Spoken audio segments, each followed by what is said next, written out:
Olá, muita saúde e paz para você. O evangelho de hoje é Marcos, capítulo 11, versículos de 11 a 26.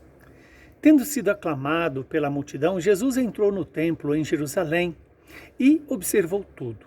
Mas, como já era tarde, saiu para Betânia com os 12. No dia seguinte, quando saíram de Betânia, Jesus teve fome. De longe, ele viu uma figueira coberta de folhas e foi até lá ver se encontrava algum fruto. Quando chegou perto, encontrou somente folha, pois não era tempo de figos. Então Jesus disse à figueira: que ninguém mais coma de teus frutos. E os discípulos escutaram o que ele disse. Chegaram a Jerusalém. Jesus entrou no templo e começou a expulsar os que vendiam e os que compravam no templo. Derrubou as mesas dos cambistas e as cadeiras dos vendedores de pombas. Ele não deixava ninguém carregar nada através do templo. E ensinava o povo dizendo: não está escrito? Minha casa será chamada casa de oração para todos os povos? No entanto, vós fizestes dela uma toca de ladrões. Os sumos sacerdotes e os mestres da lei ouviram isso e começaram a procurar uma maneira de o matar. Mas tinham medo de Jesus porque a multidão estava maravilhada com os ensinamentos dele. Ao entardecer, Jesus e os discípulos saíram da cidade. Na manhã seguinte, quando passavam, Jesus e os discípulos viram que a figueira tinha secado até a raiz. Pedro lembrou-se e disse a Jesus: olha, mestre, a figueira que amaldiçoaste secou. Jesus lhes disse: tende fé em Deus. Em verdade eu vos digo, se alguém disser a esta montanha: levanta-te e atira-te no mar, e não duvidar no seu coração, mas acreditar que isso vai acontecer, assim acontecerá.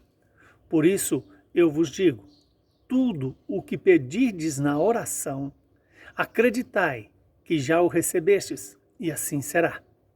Quando estiverdes rezando, perdoai tudo o que tiverdes contra alguém, para que o vosso Pai, que está nos céus, também perdoe os vossos pecados. Palavra da salvação. Glória a vós, Senhor.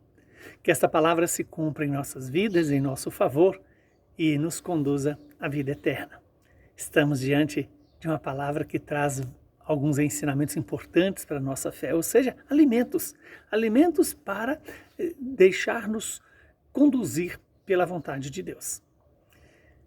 Quando Jesus vai até o templo e observa tudo, mostra aqui para nós o cuidado que Jesus tem com o lugar onde Deus se faz presente.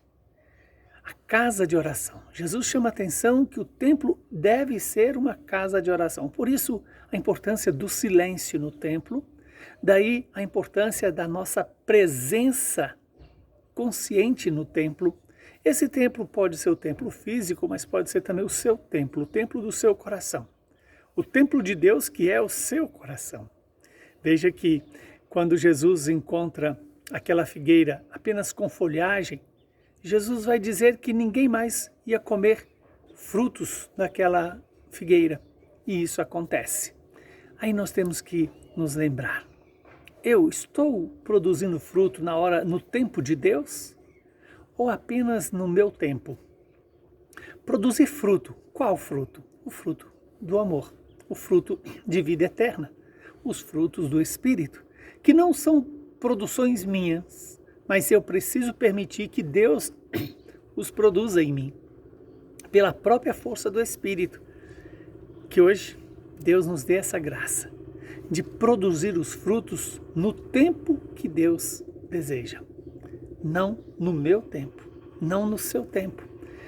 Outro ensinamento importante é que Jesus chama a atenção para não transformar a casa do Senhor em lugar de comércio, de compra e venda, para que o dinheiro não seja o centro das relações das pessoas no templo, mas sim a relação mais importante seja a oração, o diálogo com Deus, o estabelecimento de amizade com Deus, o respirar do Espírito em Deus.